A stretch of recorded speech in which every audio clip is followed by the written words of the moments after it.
This is Pastor Tami with HungryHeartsForGod.com. Welcome to Can You Hear Me Now? 7 Ways to Recognize the Voice of God, Distinguishing Factor number 7, Part 3, The Power of the Spirit. The power of the Spirit is truth. You shall know the truth, and the truth shall make you free. Before I had learned how to recognize the voice of God and dialogue with Him, the doctor had shattered our world by telling us I had cancer. The month between diagnosis and prognosis seemed like an eternity. Doctor appointments were separated by a lifetime of 5 to 7 days. We approached each visit thinking, this time we'll get answers, and each time we walked away still not knowing my chances for survival. One day my husband and I were lying on our huge sectional sofa, deep in despair. He was at one end and I was at the other, our feet touching, the only comfort we had the strength to offer one another. We had no energy for conversation. The phone kept ringing, but we had stopped answering it. We just couldn't face another, "How are you?" We didn't have the strength to fake faith or the courage to be honest. So we were feeling pretty much all alone in spite of the host of people calling to express their care and concern.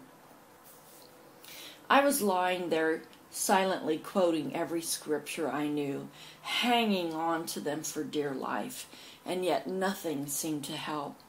Finally, slightly frustrated with God, I said, "You said you would never leave nor forsake, but right now I feel alone, forsaken, and forgotten. Hello, this is Tami Dempsey. It's 2:42 p.m. on a Friday afternoon.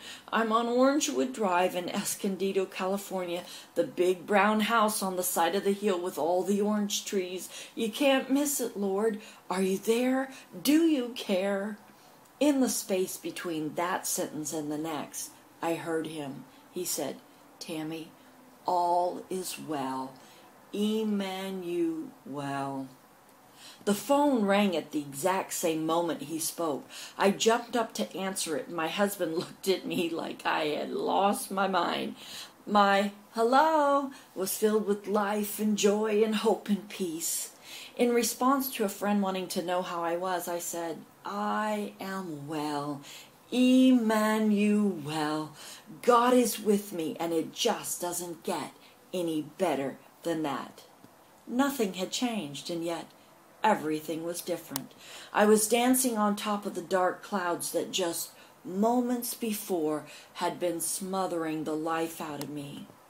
We had been riding the roller coaster ride of doctoral conjecture and opinion, but the truth became a firm foundation beneath my feet.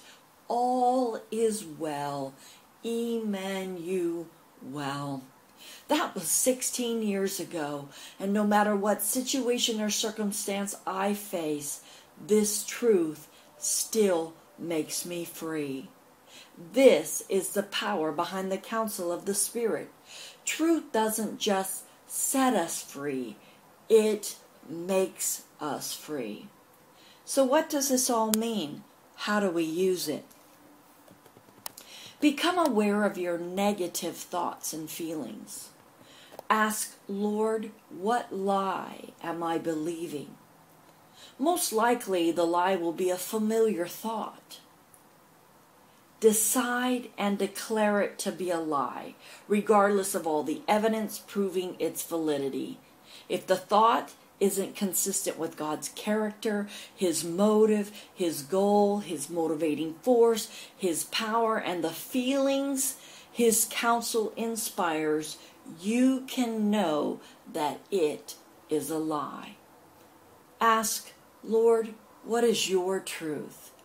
Choose to believe and embrace God's perspective.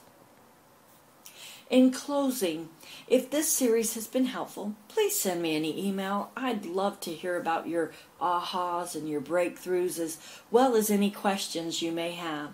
Thank you so much for allowing me to share my passion and the Can you hear me now? Cry of God's heart. While there are those on a mission to end world hunger, my vision is to create world hunger, a hunger to know God, to truly know Him, fulfilling His purpose and intention for creating man, fellowship, and oneness of mind. This is Pastor Tami, inspiring hungry hearts around the world to pursue God's presence and purpose by learning to distinguish His voice from the counsel of the flesh and the counsel of the enemy. God bless.